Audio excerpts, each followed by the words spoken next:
সুপ্রিয় শিক্ষার্থীগণ, তোমাদের রসায়ন প্রথম পত্রের আরেকটি সৃজনশীল। এই সৃজনশীলটা খুবই সহজ। এটা যদিও ইন্টারমিডিয়েট স্ট্যান্ডার্ড নয়, তবুও তোমরা একটু চেষ্টা করলেই এটা উত্তর করতে পারবে। সৃজনশীল প্রশ্নটা দেখো। টুয়াইসে B2 বিক্রিয়া করে 2AB যৌগ উৎপন্ন করছে। দেওয়া আছে এর পারমাণবিক সংখ্যা 11, বি এর পারমাণবিক সংখ্যা 17। এখন উদ্দীপকের উপর নির্ভরশীল গ নম্বর প্রশ্নটা হচ্ছে, এ মৌলটি কিভাবে শনাক্তকরণ করবে, বা এ মৌলটি উদ্দীপকের এ মৌলটির শনাক্তকরণ পরীক্ষাটি ব্যাখ্যা করো। ঘ নম্বর প্রশ্নটা, উদ্দীপকের এবি যৌগটিতে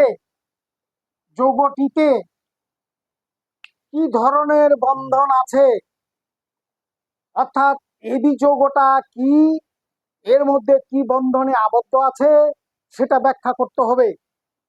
দেখো, ক নাম্বারটা আছে, উদ্দীপকের বিক্রিয়াটি হইল সোডিয়াম প্লাস ক্লোরিন, 2 অণু সোডিয়াম ক্লোরাইড, দুটো সোডিয়াম 1 অণু ক্লোরিন, 2 অণু সোডিয়াম ক্লোরাইড, কারণ এর পারমাণবিক সংখ্যা 11, সুতরাং ওয়াহা সোডিয়াম।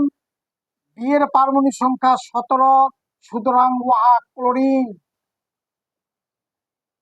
সুতরাং সোডিয়াম শনাক্তকরণের জন্য লবণের দ্রবণে K2SB2O7, এটা হলো পটাশিয়াম পাইরো অ্যান্টিমোনেট, যোগ করলে সাদা পদক্ষেপ পড়বে ওয়াহাই এ বা সোডিয়ামের শনাক্তকরণ পরীক্ষা, যথা সোডিয়াম আয়ন, পটাশিয়াম পাইরো অ্যান্টিমোনেট, পটাশিয়াম পাইরো অ্যান্টিমোনেট,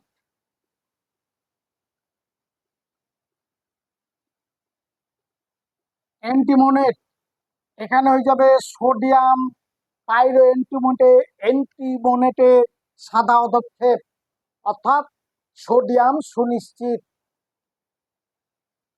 এই হলো 1 নম্বর গ প্রশ্নটির উত্তর। এবার ঘটা আছে, এবি যৌগটিতে কি ধরনের বন্ধন আছে ওইটা ব্যাখ্যা করতে হবে। এখন ঘ নাম্বার প্রশ্নটাতে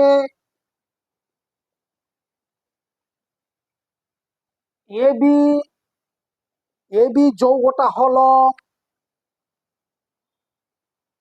এবি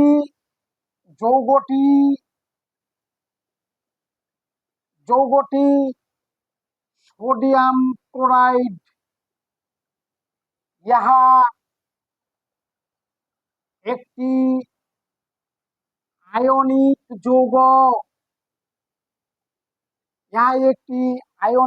যৌগ, এবং এর মধ্যে আয়নিক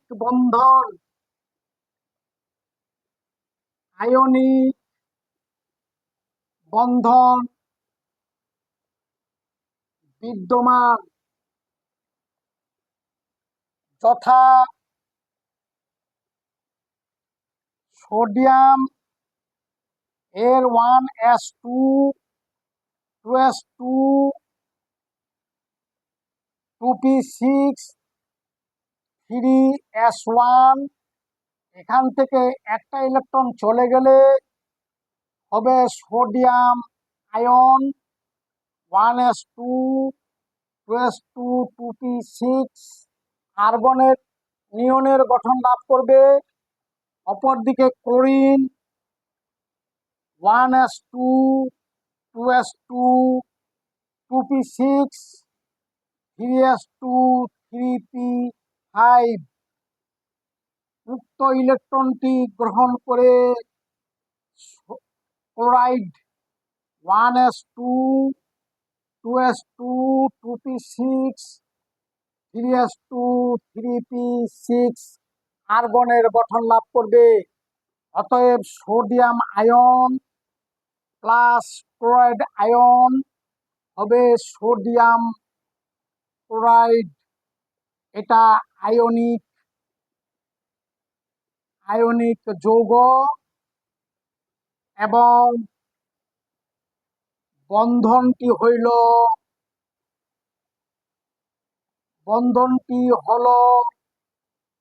আয়নিক বন্ধন।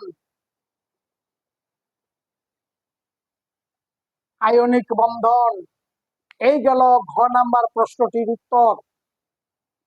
পরিষ্কার বলবে এবি যৌগটি সোডিয়াম ক্লোরাইড, এটি একটা আয়নিক যৌগ এবং এর মধ্যে বিদ্যমান বন্ধন হচ্ছে আয়নিক বন্ধন। এখানে সোডিয়ামের একটি ইলেকট্রন ত্যাগ করে সোডিয়াম আয়ন নিয়নের গঠন লাভ করে, অপরদিকে ক্লোরিন একটা ইলেকট্রন গ্রহণ করে আর্গনের গঠন লাভ করে ক্লোরাইড হয়ে যায়। সোডিয়াম আয়ন ক্লোরাইড আয়ন মিলে হলো সোডিয়াম ক্লোরাইড। এটি আয়নিক যৌগ এবং এর মধ্যে বিদ্যমান বন্ধন হইল আয়নিক বন্ধন।